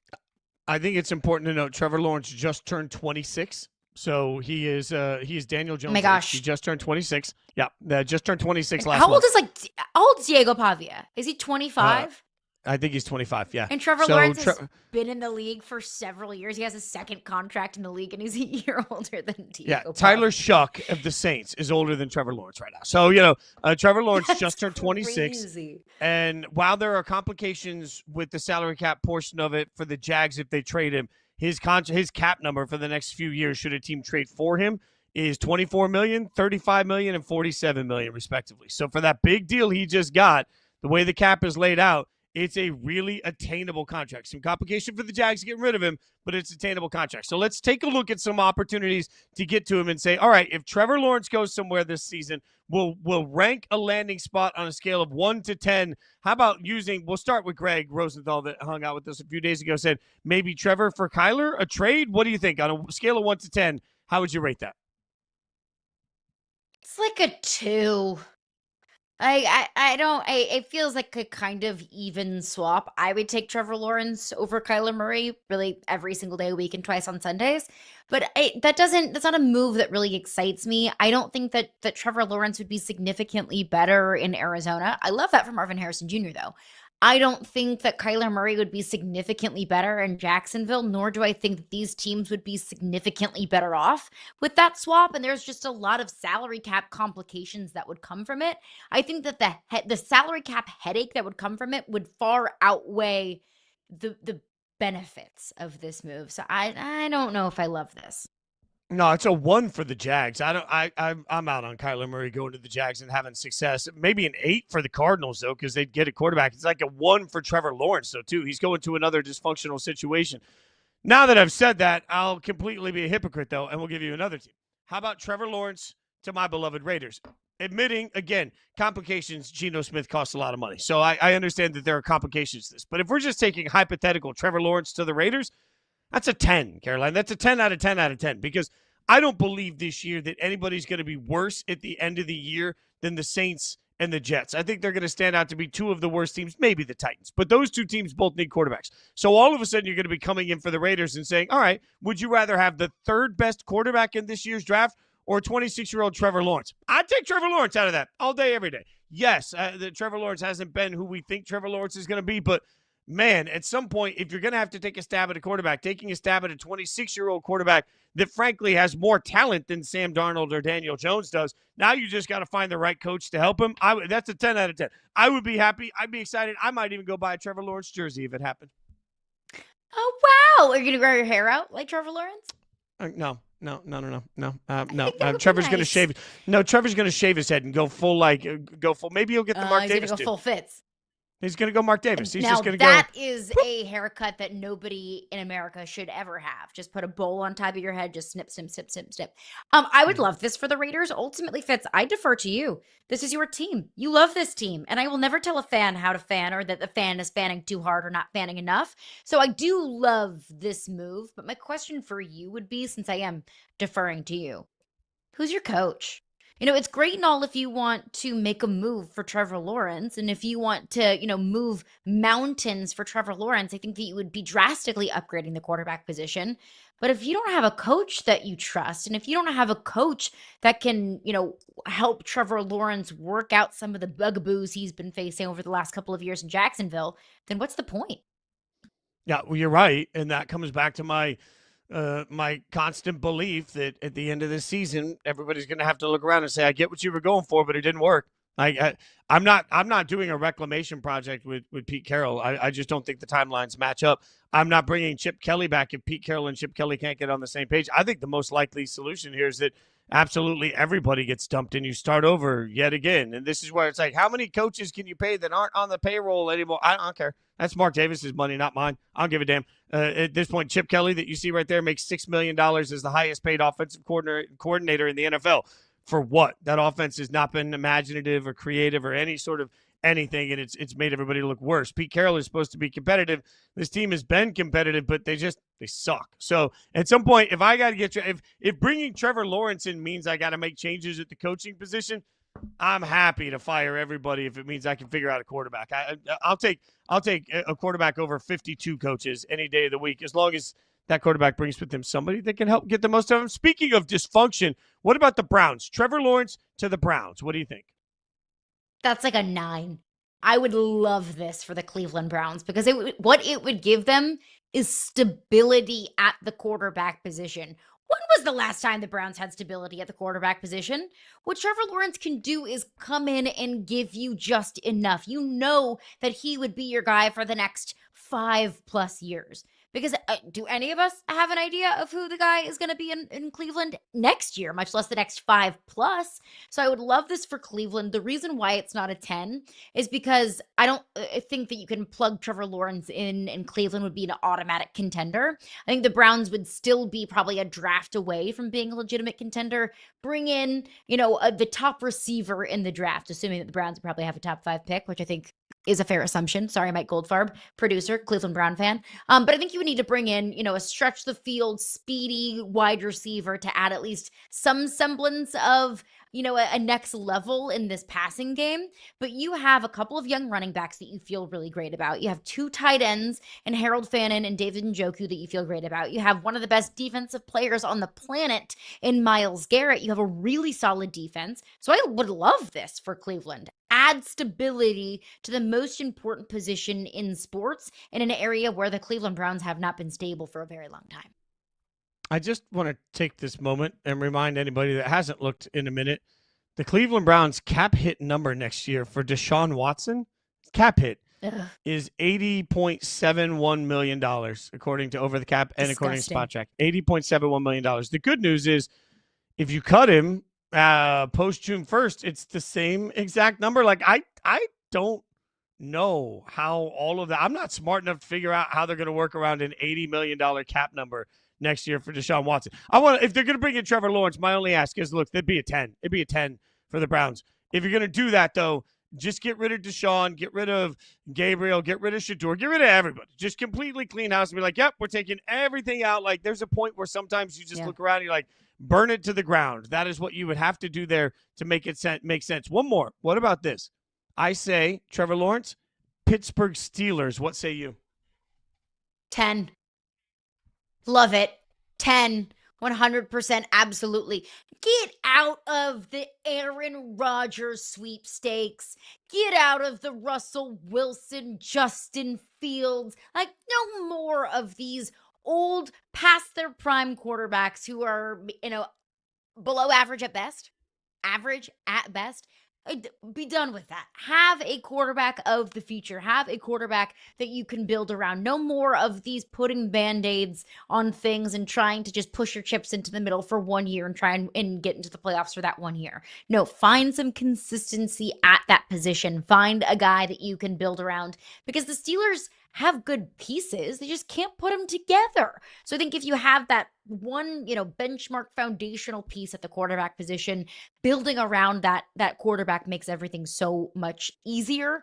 Again, they need some skill position players. They would need better receivers to help Trevor Lawrence out, but stability at that position and giving Trevor Lawrence stability with Mike Tomlin, I think would be big. We are still so early in the NFL season, if it doesn't feel like it. It's a reminder that if the draft were today, the Steelers would have the 20th pick in the first round. What quarterback are you getting with the 20th pick in the first round when the teams ahead of you are quarterback starved, and there are so many of them? Again, I will remind everybody that right now the second pick in the draft belongs to New Orleans. The fourth pick belongs to Cleveland, and I don't know that we know that Cleveland's out of the quarterback market. The fifth pick belongs to the Jets. The sixth pick to the Vegas. Like, the number of quarterback needy teams, the Steelers don't have a solution that will get them to a quarterback in this year's draft, and they don't have a long-term solution at the position at all. So this move would get a $3,327,330,000 from me on a scale of 1 to 10, because it's an absolute perfect way to address the quarterback position in a way that otherwise you never could have. Like, there's just no other viable solution coming down the pipeline. I don't know if Tomlin's even going to be the coach next year. Things are going to go so off the rails, I think, the rest of this season for Pittsburgh. And if that's the case and you're bringing in a new coach, the one thing I don't want to do for an organization that absolutely is the beacon of light when it comes to stability, I don't want to start a new coach with the franchise that has no quarterback. If I can get Trevor Lawrence, my God, that's not a win. That's a home run. If I could get Trevor Lawrence in Pittsburgh, that's absolutely epic. Now, if I'm the Jags, there's zero chance that I'm sending Trevor Lawrence anywhere in the AFC. If I can avoid sending him to the AFC, if I can do anything to get him the hell out of the conference, I absolutely will. But, man, if there's a way that gets him over to the Steelers, that changes the way we feel about the entire Steelers process for the next several years moving forward. Even if Tomlin is there, they would actually have a quarterback. Yeah, right. And that's why I would love that for them. Just some stability and consistency at that position. But my question here with the Jags is, let's not forget the Jags traded away their 2026 first round pick for Travis Hunter, who is out for the season. Unfortunately, that's some news that we heard yesterday. So you don't have a 2026 first rounder. Now, what trading Trevor Lawrence would do is give you probably some of those picks back. I don't think you get a first rounder for Trevor Lawrence, but you'd get picks. So if we're going to make the question of how did the Steelers find their next quarterback, which I think the Steelers are in a really rough position of low enough that you're not going to sniff a high enough pick to draft a quarterback in this upcoming draft, but you're also not good enough to make any sort of splashes in the playoffs. Like, they've just been in this mucky middle for so long. So if we're going to ask a very fair question by you, how did the Steelers find their next quarterback? Well, if the Jags trade away Trevor Lawrence, who's quarterbacking for the Jags? Oh, that's a good question. What's their path whoever they, to their franchise you're right. quarterback? You're right. I don't have a solution for the Jags. I'm just trying to figure out a solution for Trevor Lawrence. That issue one, we'll figure out the Jags, and then we'll go from there. All right. Coming up next, it is time for us to take some people down the walk of shame, including one of the most powerful people in all of media. You're not safe from our wrath, Bob Iger.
The sad trombone can only mean one thing. It's time to walk of shame somebody. This is where we just rake somebody through the coals for what they do or don't do every single day. And Bob Iger, the president of all of Disney, Bob Iger is not safe from our wrath. And look, at the end of the day, for anyone that didn't see, what we have here is Bob Iger was on the Manning cast. So Bob Iger was on the Manning cast over the course of the weekend, or Monday night, I should say.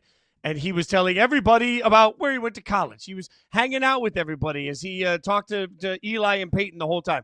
And the entire time that he talked to Eli and Peyton, two of the highest paid stars at ESPN, he never once mentioned the dispute with YouTube. So what we have here, when you have millions of people across the board that have now been forced to start watching on the ESPN app, forced to pay for it on the ESPN app, just to be able to watch Monday Night Football, that are then choosing to watch the Manning cast. You have the most powerful person in all of Disney, one of the most powerful people in the United States, one of the most powerful people in media, coming on an important show at ESPN, and through the entire process of it, he doesn't even address the fact that they're in the middle of a rights negotiation with YouTube that has taken them off of YouTube TV. Doesn't even mention it. Now, Bob, I know you're smarter than most of us. You've proven that because of what you've done and what you've accomplished at Disney. But don't presume the rest of us are stupid. It's our dollars that turn around and help support this entire thing. Every single person that works in media, like me, like Caroline, like every person on this show, is aware of media rights deals and how important they are, because it's the way our product gets to the people that matter, which is the consumer. Right? So if you're going to go on a TV show and you're going to go on with Peyton and Eli, two of your biggest, highest paid stars, and you're going to sit there and you're never even going to mention the dispute, what you're telling the world by not even mentioning it is that you don't care. What you're telling the world is that you think we're all stupid. What you're telling the world is you think you can sit there and give us propaganda and nobody's even going to wonder why you didn't talk about the very thing we need answers to. It's insulting. And I'm not asking for Bob Iger to come out and talk to every single shareholder. I'm not even asking Bob Iger to give us the intimate details of the entire negotiation. But not even acknowledging it presumes that every single person that tuned in was too stupid to wonder what's going on. And we're not, Bob. In the modern culture, we as a society understand more about the inner workings than ever before. There's more information available than ever before. You may not have an obligation to give us specifics in negotiation, but you have an obligation to treat us with respect, because it's our dollars that pay for the product you get to promote. It was insulting for Bob Iger. He deserves the walk of shame, Caroline. Bravo.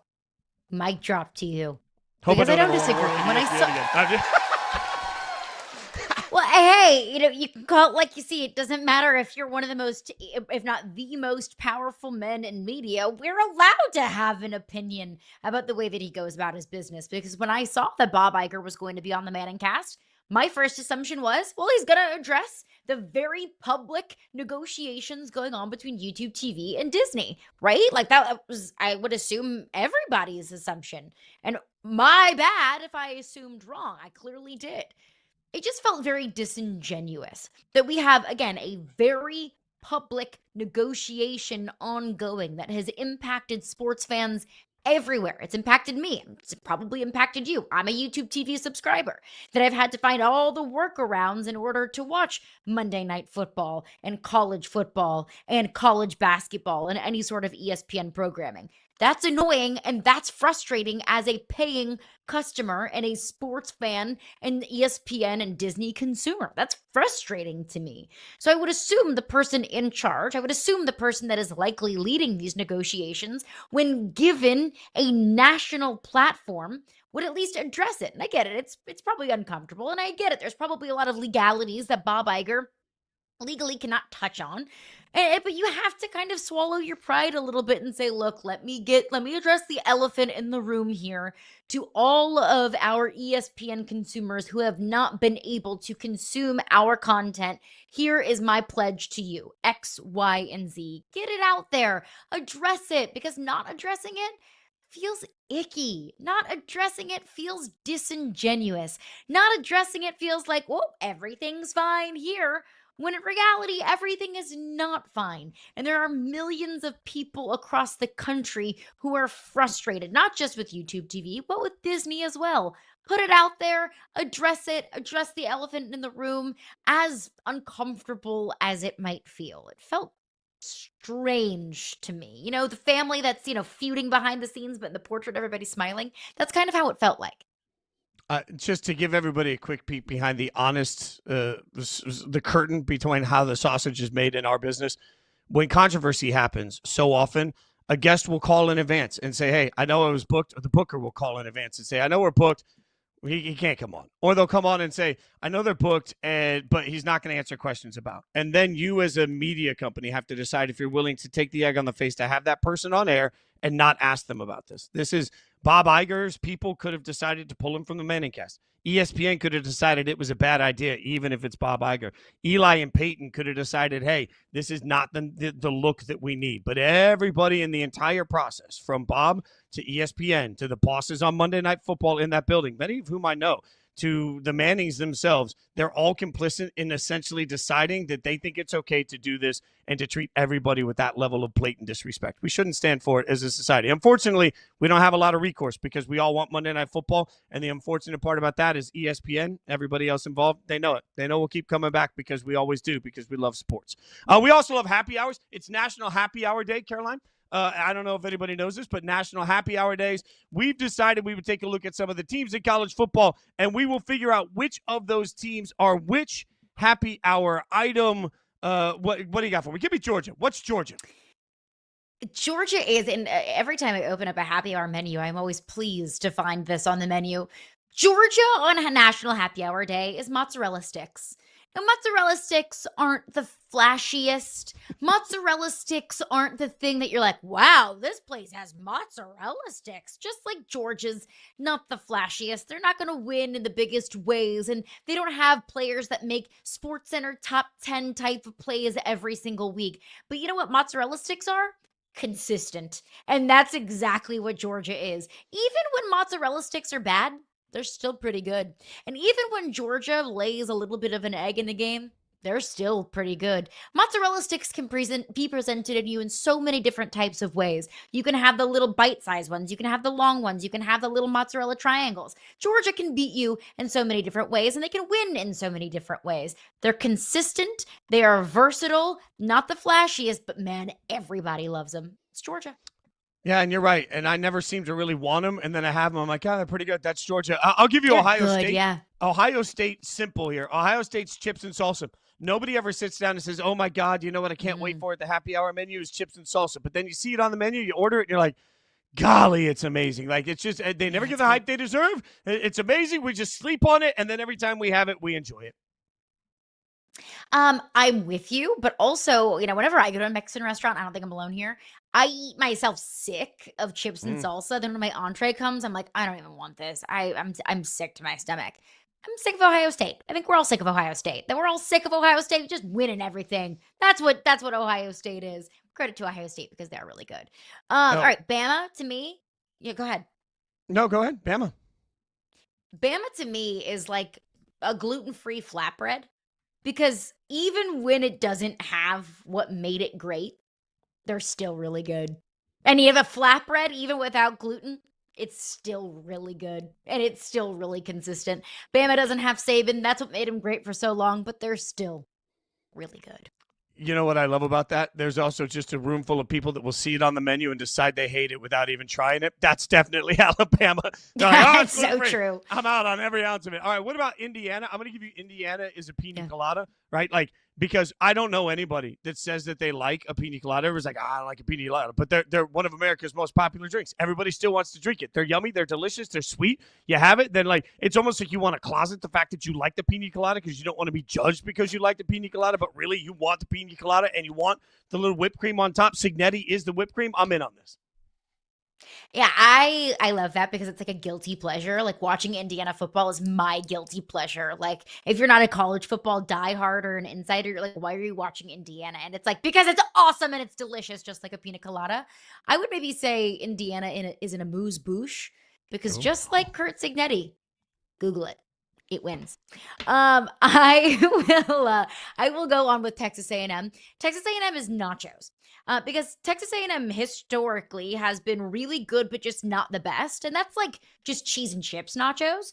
But this year, Texas A&M is loaded nachos. They've got the black beans. They've got, the chicken. They've got the sour cream. They've got the salsa. They've got the guacamole. They've got a little lime and cilantro garnish, because nachos can be good, but not the best. That's what Texas A&M was. But this year, they're the best. They're loaded. They've got everything that you could want. Just needed a fat guy to come in and make him better. I love that. Best of the group of 5 teams are a happy hour salad. Like somebody put it on the table. Nobody really wants it. And you're like, I'll take the salad. What's Texas Tech? Texas Tech's truffle fries. Expensive, but delicious and great. Oh, all right. Just like Texas Vandy, Tech's roster. That's well played by you. I'm going to give Vandy the happy hour mark because it's not strong enough to really get the job done, but everybody likes it. Like, it makes you happy. Like, it's not really going to get you where you want to be, but it's an enjoyable ride. So that's where I am with Vandy. What about Notre Dame? Two-turn. Notre Dame to me is a charcuterie board. Very fancy, but they've got a little bit of everything, and it's always a crowd pleaser. I mean, Notre Dame's got a little bit of everything. They can play defense, they can run the ball. CJ Carr's looking good, and it's very fancy. So I think that they're a charcuterie board. But another team that is awfully fancy, but not as much of a crowd pleaser, that's Texas. And Texas is caviar. Awfully fancy and very expensive, but unfulfilling and unsatisfying. Better in theory than they are in execution. Caviar is not my favorite thing in the world. I've had it a few times. It's not my favorite thing in the world. Maybe that also makes it Texas football. But also, I love the picture of Arch here because having Arch on that Texas team is a little bit like you went someplace for caviar and like they just gave you some like stale bread to put it on. Like Arch is the stale bread that's dragging the caviar down, which is just wild in and of itself. Like, yeah, it wasn't properly toasted. They buttered the bread, but they didn't actually broil it afterwards. So now you just have soggy buttered bread that you're putting your salty caviar on. This has made me hungry. I've never been more hungry. I need both food and alcohol now. We appreciate you guys for hanging out with us. Come back. More Yahoo Sports Daily will be right here tomorrow at 9 a.m. She's Caroline Fenton. I'm Jason Fitz. Thanks so much for watching. Come back. See us tomorrow.